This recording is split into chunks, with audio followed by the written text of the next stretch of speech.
अंधा वचन और विचित्र दीपक।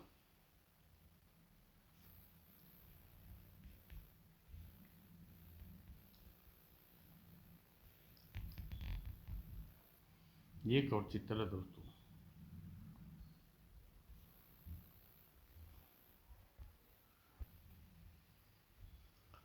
विजयनगर के राजा चित्रगुप्त और उसकी पत्नी पल्लवी रानी पल्लवी रीति रति और कामदेव की साक्षात मूर्ति थे।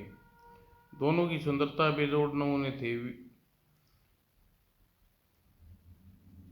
जो भी उन्हें देखता ठगा सा रह जाता था। आचार्य व्यापारी होने के नाते नगर नगर घूमता हूँ, पर राजा रानी की ऐसी सुंदरता जोड़ी मैंने कभी नहीं देखी। लगता है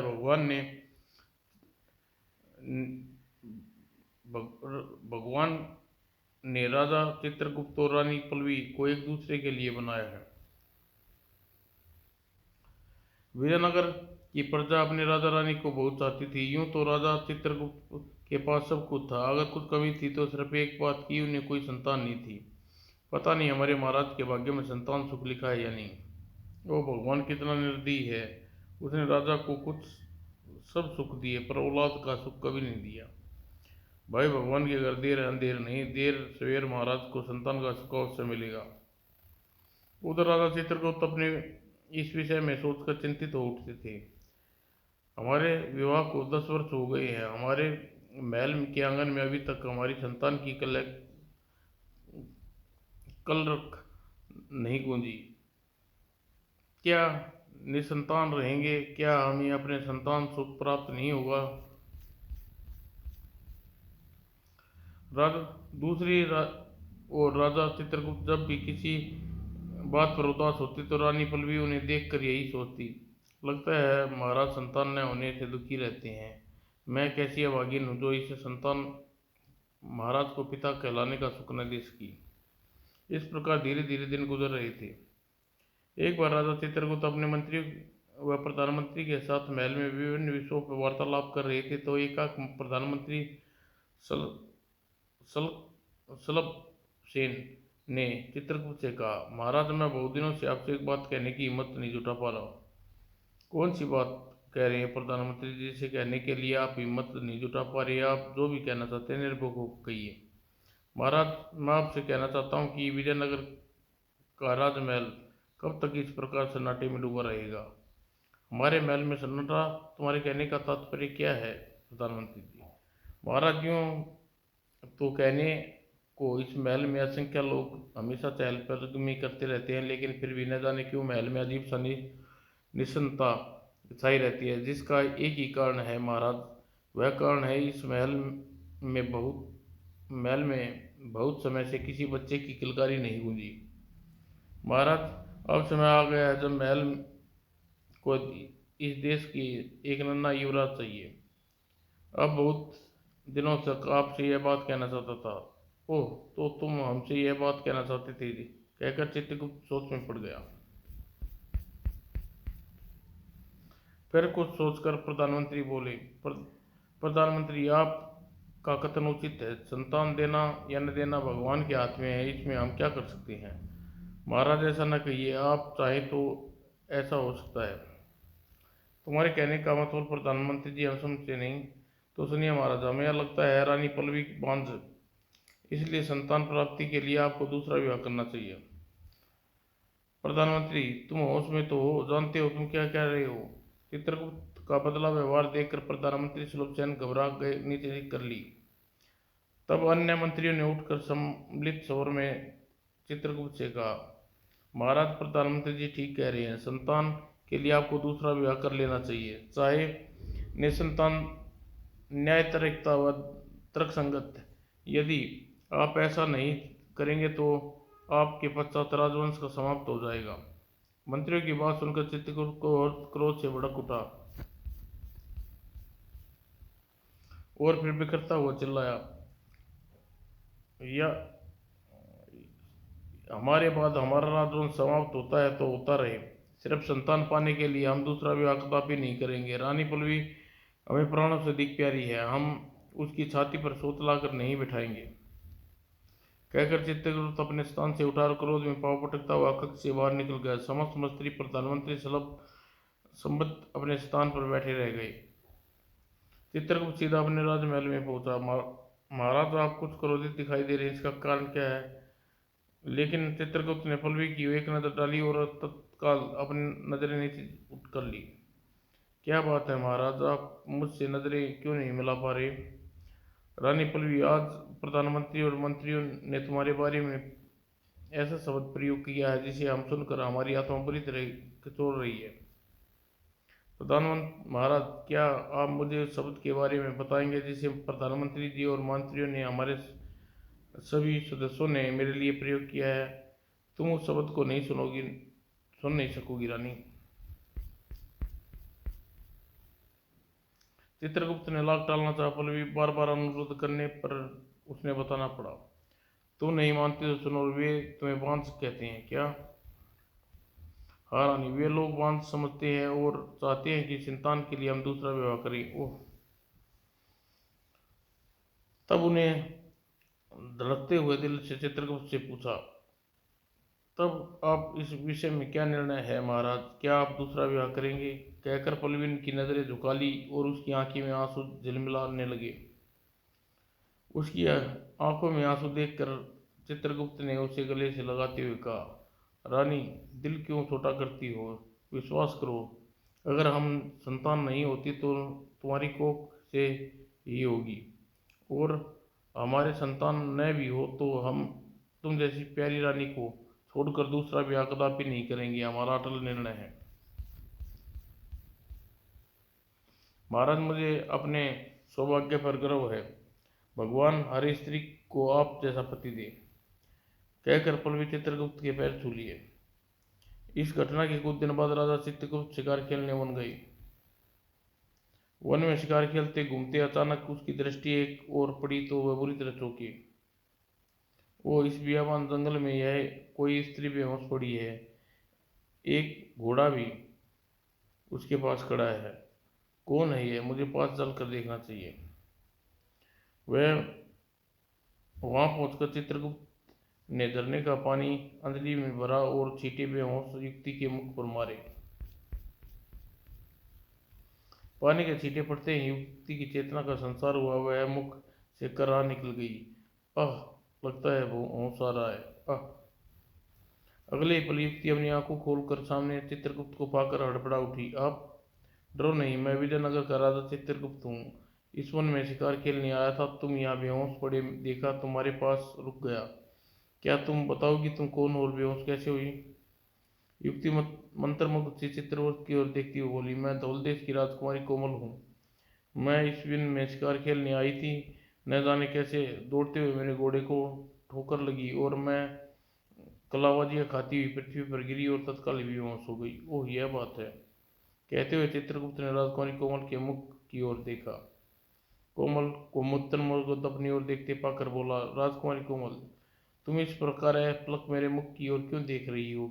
ऐसा मुझ में क्या है? महाराज, आप क्या जानते कि आपके व्यक्तित्व में कैसे सम्मोहन शक्ति है? आप सुंदर पुरुष है महाराज। राजकुमारी आगे के शब्द चित्रगुप्त के मुंह में ही रह गई। महाराज, इस प्रथम मुलाकात में आपने व्यक्तित्व ने मुझ पर जादू कर दिया है, इसलिए मैं निर्लज्ज होकर आपसे कुछ कहना चाहती हूँ। कहो, क्या कहना चाहती हूँ? महाराज, आप जैसे सुंदर व सजीला युवक मेरा पति बनना योग्य है, इसलिए मैं आपसे प्रार्थना करती हूँ, मुझसे विवाह कर लीजिए। यह तुम क्या कह रही हो राजकुमारी कोमल? तुम्हारी आयु और मेरी आयु में फर्क है, फिर तुम इन बातों को नहीं जानती कि मैं पहले से विवाहित हूँ। चंद्रदेश में राजकुमारी पलवी हमारी पत्नी है।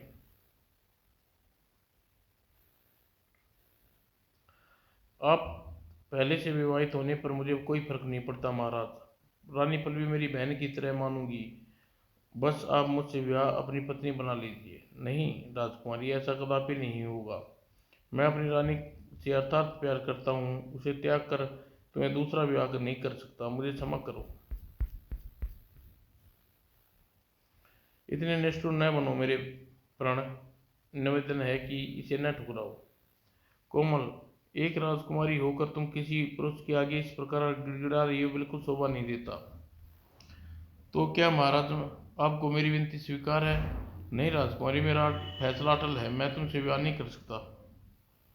इतना कहकर चित्रगुप्त अपने घोड़े पर चढ़कर वहां से जाने को हुआ। तब राजकुमारी क्रोध में भरकर कहा, राजा चित्रगुप्त, तूने मेरी विनती ठुकरा कर अच्छा नहीं किया। जाओ, मैं प्रण करती हूँ कि एक दिन तुम्हारी पत्नी अब बनकर दिखाऊंगी। वह दिन कभी नहीं आएगा। राजकुमारी कहकर चित्रगुप्त अपने घोड़े पर ऐड लगाई वहां से चला गया। तब कोमल अपने घोड़े की ओर बढ़ी। राजा, मैं राजा चित्रगुप्त से अटल फैसले को बदल कर रहूंगी, चाहे मुझे कुछ भी हो जाए। मुझे यहाँ से सीधे चंडाल तांत्रिक के पास जाना चाहिए। वह तो राजा चित्रगुप्त को वश में करने का कोई न कोई उपाय मुझे अवश्य बताएगा। सीधी चंडाल तांत्रिक के पास पहुंची। राजकुमारी कोमल, आप यहाँ? हाँ चंडाल तांत्रिक, मुझे तुमसे बहुत आवश्यक कार्य है। कोमल ने विस्तार पूर्वक चंडाल को राजा चित्रगुप्त के बारे में बताया और अंत में कहा, चंडाल, चाहे कैसे भी हो, राजा चित्रगुप्त से विवाह करना चाहती हूँ। तुम जरा अपनी शक्तियों द्वारा मुझे पता लगाओ कि मैं किस प्रकार चंद्रगुप्त से विवाह कर सकती हूँ। जो आज्ञा राजकुमारी। चंडाल तुरंत ही खोपड़ी को हाथ में लिया और आंखें मूंद कर ध्यान में डूब गया।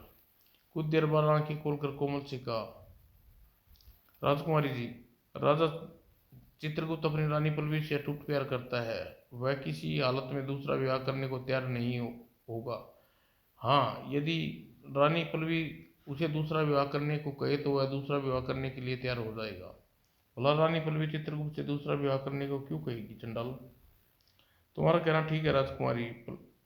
रानी पल्लवी राजा चित्रगुप्त से बहुत प्यार करती है, वह किसी भी हालत में ऐसा नहीं कहेगी।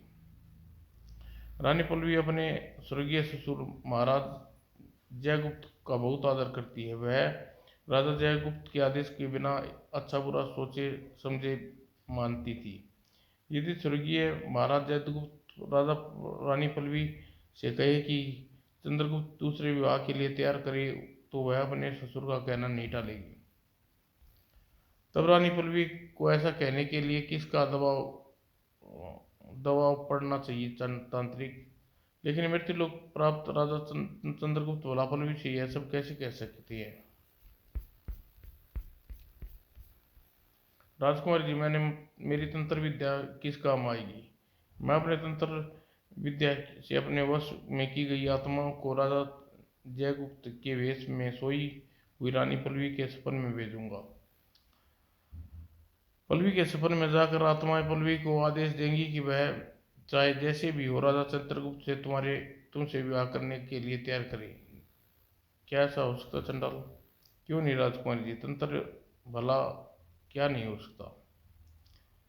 तब तुम देर न करो चंडाल, आज ही रात्रि तुम अपने वश में की आत्मा को राजा जयगुप्त के वेश में पल्लवी के सपन में भेजो। चंडाल को ऐसा करने का आदेश दे कोमल महल की ओर चली गई।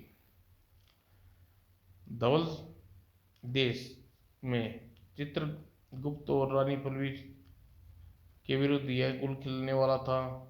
दूसरी ओर राजा चित्रगुप्त और विजय नगर की पल्लवी से कह रहा था, रानी, आज वन में एक अजीब बात हुई। हमारी धवल देश की राजकुमारी कोमल से मुलाकात हुई। राजकुमारी कोमल के बार बार मुझसे विवाह करने की विनती करने लगी।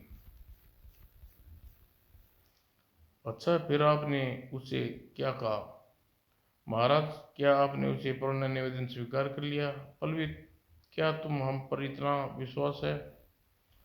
हम तुम्हें वचन दे चुके हैं कि हम दूसरा विवाह कभी नहीं करेंगे। हम तुम पर एक क्या सैकड़ों राजकुमारियां कुर्बान कर सकते हैं। कहकर चित्रगुप्त ने प्यार से पल्लवी की ओर देखा। फिर वह बेचारे को क्या पता किस्मत उसके विरुद्ध क्या कुछ कर रखने वाली है। उस रात को राजा धवल देश चंडाल तांत्रिक की आत्मा का आह्वान किया। आज्ञा दो मालिक, मुझे क्या करना है? तुम्हें राजा जयगुप्त के वेश में धारण कर कर रानी पल्लवी के सपन में जाना है और उससे कहना है। कहकर चंडाल ने आत्मा को विस्तार पूर्वक सब बात समझाई। ठीक है मेरे मालिक, मैं आज ही विजयनगर जाता हूँ। और अगले ही पल आत्मा विजयनगर की ओर उड़ चली।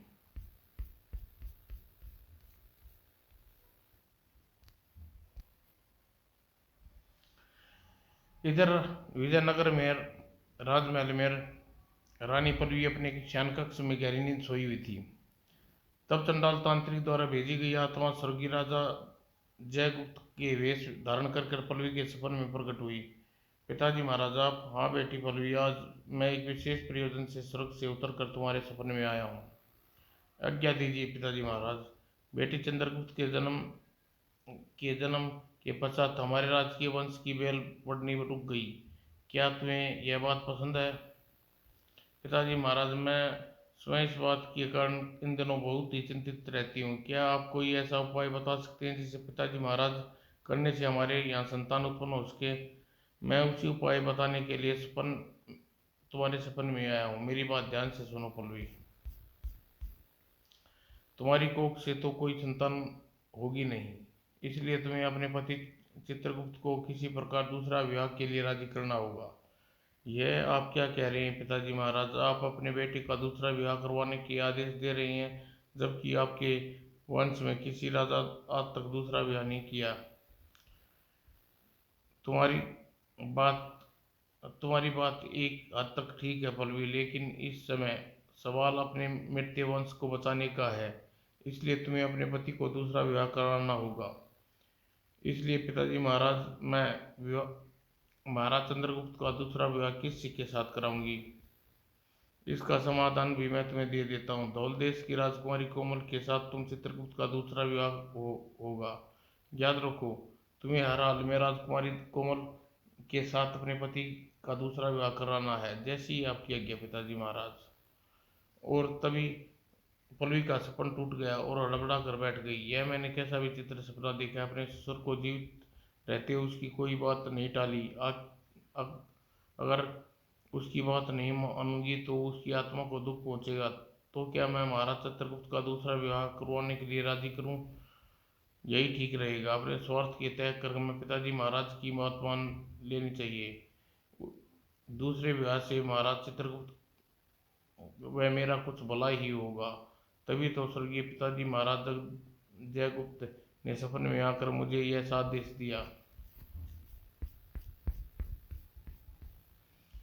दूसरे दिन प्रातः रानी पल्लवी राजा चित्रगुप्त से कहा, महाराज आप, मैं कुछ कहना चाहती हूँ। क्या कहना चाहती हूँ रानी? महाराज, मैं आपसे अपनी बात कहने से पहले आपसे वचन मांगना चाहती हूँ कि आप मुझे वचन दीजिए कि मैं आपसे जो कुछ कहूँगी उस बात को पूरा करोगे।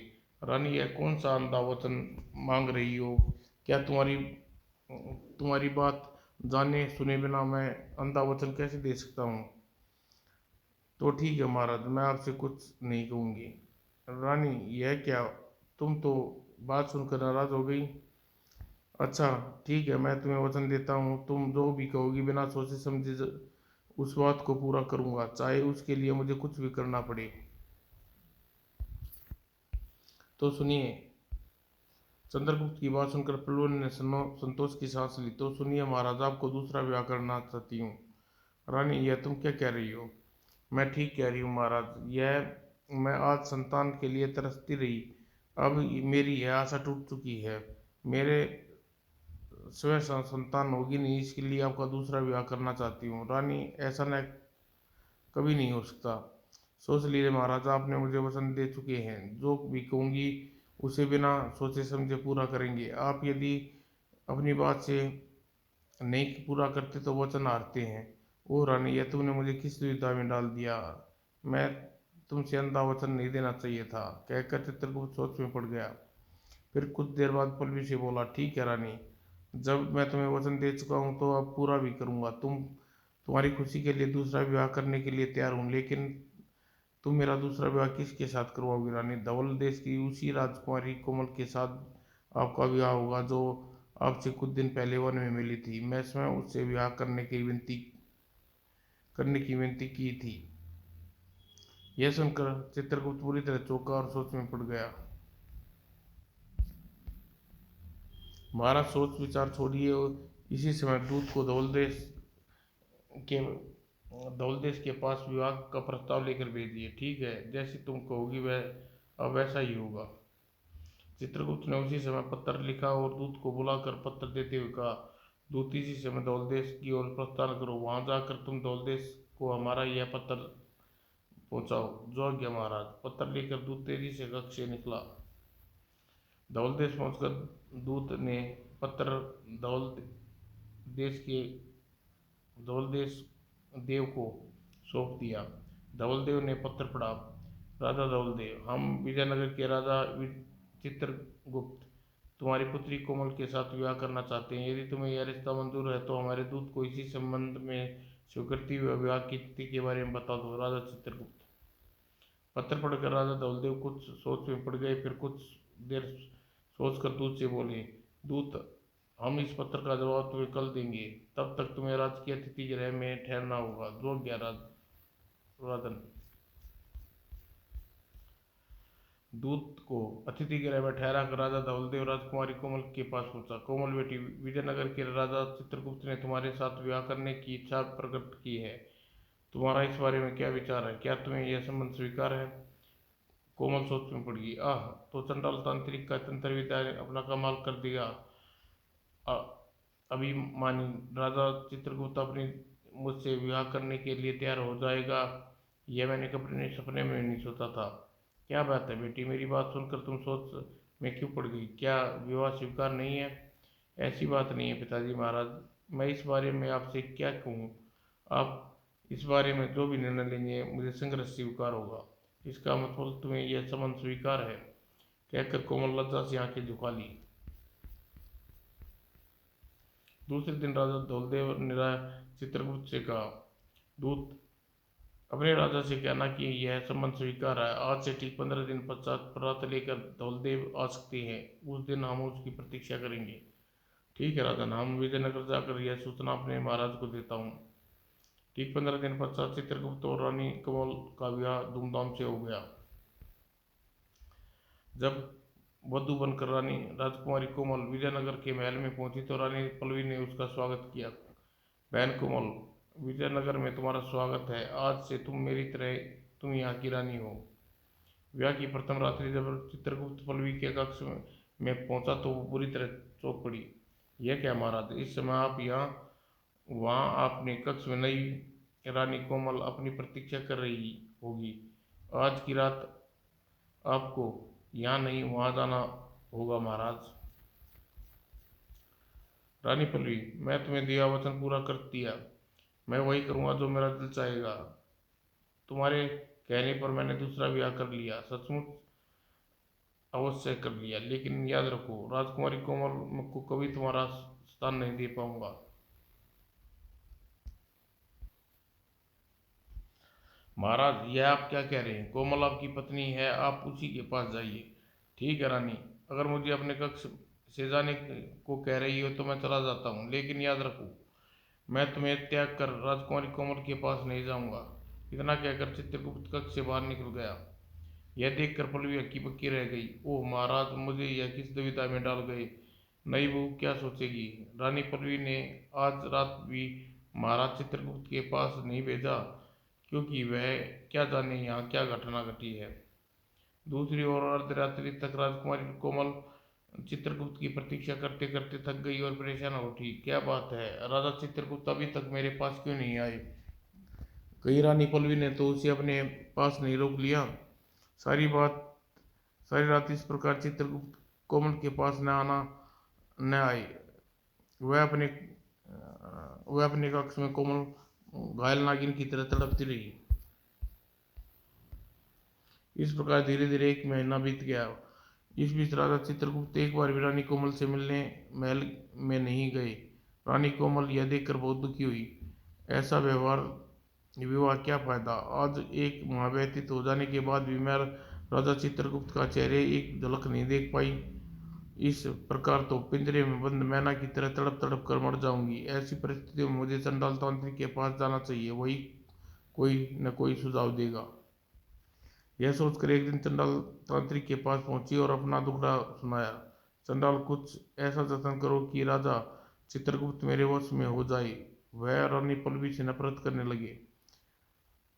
राजकुमारी जी, राजा चित्रगुप्त तुम्हारे वश में होंगे तब तक किसी प्रकार रानी पल्लवी को उसकी नज़रों में गिरा सके।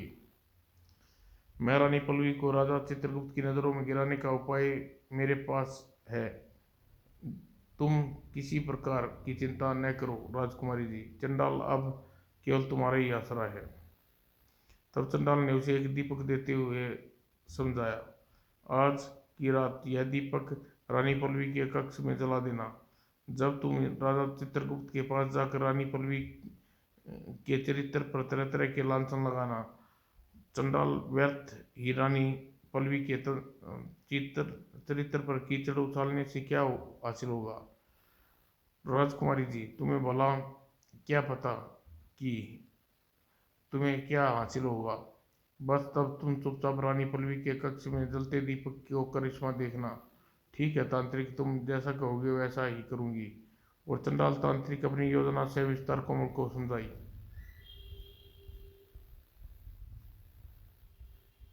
उसी रात चंडाल ने दीपक लेकर कोमल रानी पल्लवी के कक्ष में पहुंची। आओ रानी कोमल, आओ, कहो कैसे आई। दीदी, मैं आपके मायके से एक सुंदर दीपक लाई हूँ। मैं चाहती हूँ यह दीपक आपके कक्ष में रोशन करे। पल्लवी की स्वीकृति पाकर कोमल ने दीपक जलाया और झरोखे में रख दिया। ठीक है दीदी, मैं चलती हूँ, कहकर वहां से कोमल चली गई।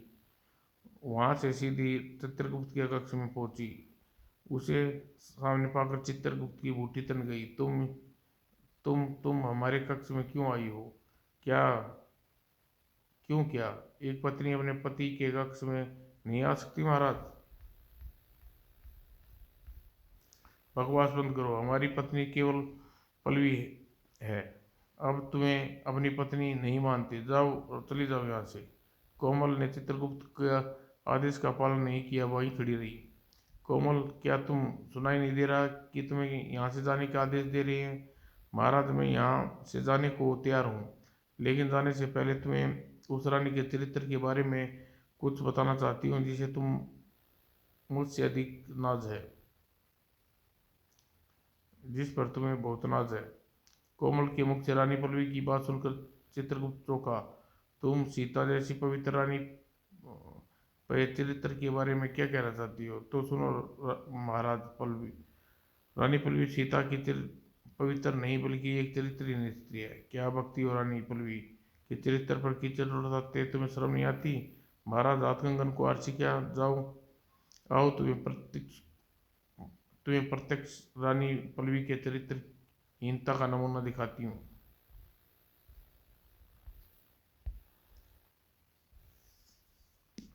ठीक है रानी कोमल, यदि हम तुम्हारे साथ चल रहे हैं, याद रखो यदि तुम्हारी बात झूठी निकली तो हम तुम्हें मौत के घाट उतार देंगे। मुझे मंजूर है महाराज। तब चित्रगुप्त कोमल के साथ रानी पल्लवी के कक्ष की ओर चल पड़े। जैसे ही दोनों रानी पल्लवी के कक्ष के समीप पहुंचे, अरे रानी पल्लवी के कक्ष से झरोखे से कौन आदमी चोरों की भांति कूदा है। यह चोर नहीं महाराज, बल्कि रानी का पल्लवी का प्रेमी है।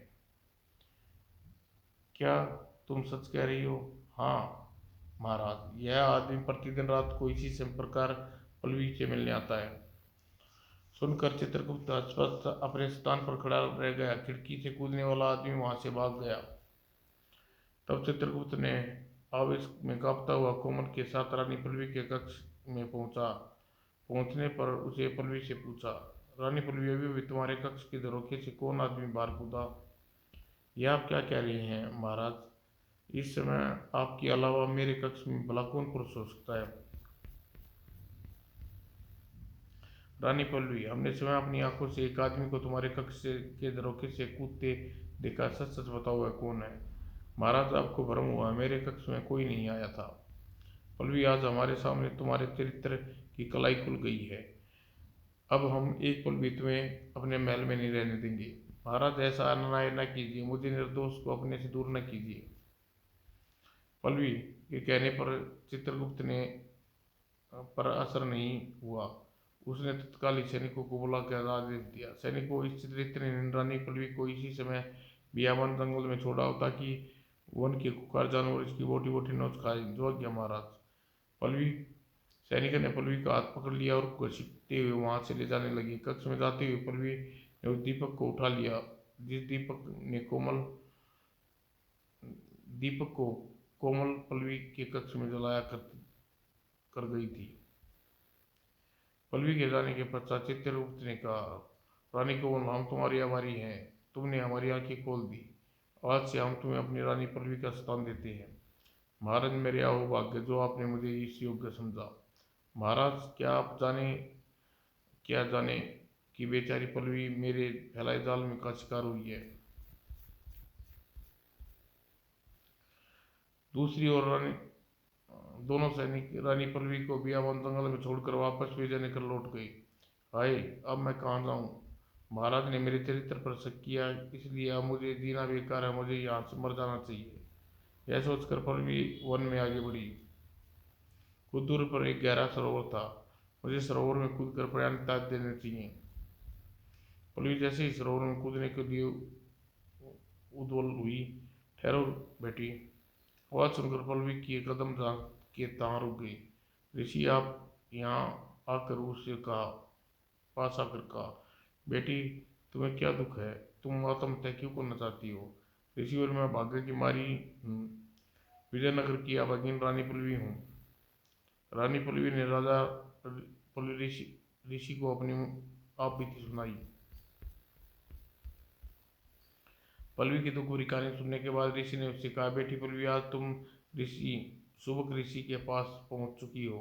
आज से तुम्हारा धर्म पिता हूँ। यह सुंदर जीवन मरने के लिए नहीं बल्कि जीने के लिए है। जाओ, हमारे आश्रम चलो। उसी दिन रानी पल्लवी साध्वी बनकर आश्रम में ऋषि के साथ आश्रम में रहने लगी। पल्लवी के चले जाने पर कोमल बहुत खुश थी। अब राजा चित्रगुप्त के आगे पीछे घूमते और कोमल से कहते, रानी कोमल, तुम्हारे साथ रहकर मैंने जाना कि असली दाम्पत्य सुख क्या होता है। बस अब भगवान से यही दुआ, जल्दी से हमें एक चांद सा बेटा दे दे। इस प्रकार चित्रगुप्त सुख चैन रानी कोमल अपने जीवन व्यतीत कर रहा था। दूसरी ओर दूसरे ही दिन आश्रम की सफाई करते पल्लवी बेहोश होकर गिर पड़ी। जब राजा जब ऋषि ने नाड़ी का निरीक्षण किया था चौक का, वो पल्लवी मां बनने वाली है। रानी पल्लवी जब अपने गर्भवती होने का पता चला तो उसकी आंखों से आंसू आ गए। क्या पल्लवी, तुम्हारी आंखों में आंसू? अरे पगली, मां बनना तो नारी के गौरव की बात है। आप ठीक कह रहे हैं ऋषिवर, लेकिन मेरे पति चरित्र पर शक करने मुझे अपने महल से निकाल चुके हैं। अब कौन इस बात पर यकीन करेगा मेरे कोख में उत्पन्न होने वाला बच्चा महाराज चित्रगुप्त का है?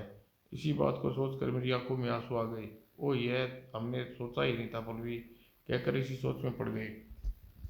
कुछ देर बाद सोचने कर बोले, पल्लवी, बेटी पल्लवी, फिक्र न करो, जैसे भी होगा मैं तुम्हारे माथे पर लगा कलंक अवश्य मिटाऊंगा। लेकिन ऋषिवर कैसे? पल्लवी ऋषि पल्लवी, कल राजा चित्रगुप्त इसी वन में शिकार खेलने आने वाले हैं।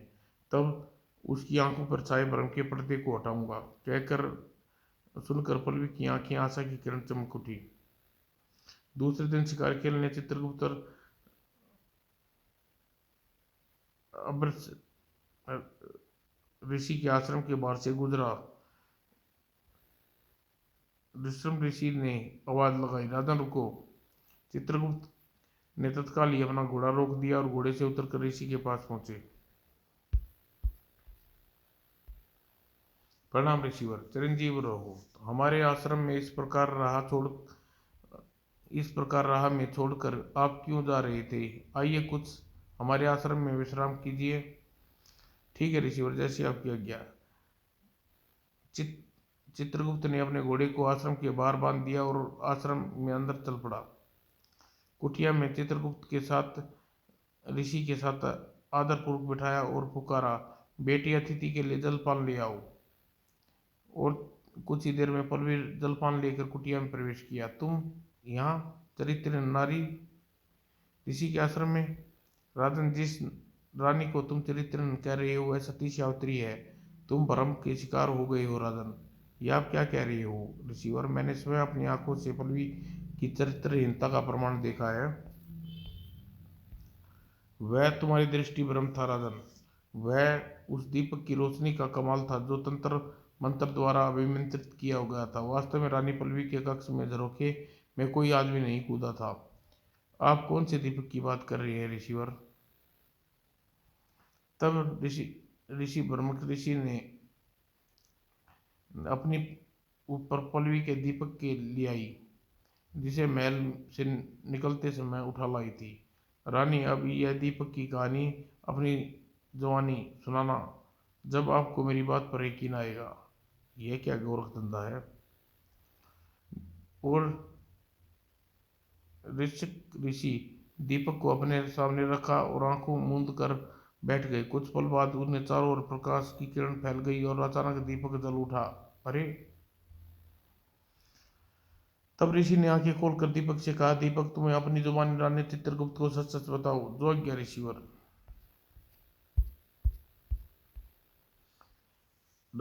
राजन, शनबर ऋषि सच कह रहा है।